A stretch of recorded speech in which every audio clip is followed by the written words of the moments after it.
What's the difference between wheel horsepower and brake horsepower? I reckon this guy might know the answer. Car manufacturers often use brake horsepower and wheel horsepower, and sometimes also kilowatts, to describe how powerful their engines are. The key difference here is that brake horsepower is measured at the crankshaft or flywheel, which I'll show you on the diagram behind. You can see at the bottom of the diagram there's the crankshaft leading into that large wheel at the end, which is the flywheel. But wheel horsepower, as the name probably suggests, is measured at the wheels. Now, brake horsepower will always be the larger of the two numbers, wheel horsepower always lower.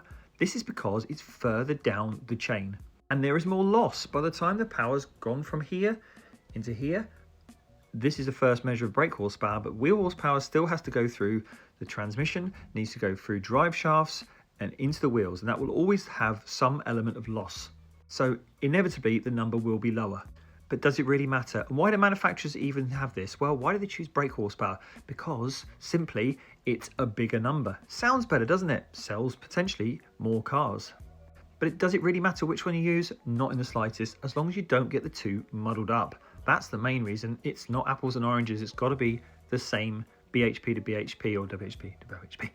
You're getting the idea. Anyway, if you love this kind of video, please do follow for more.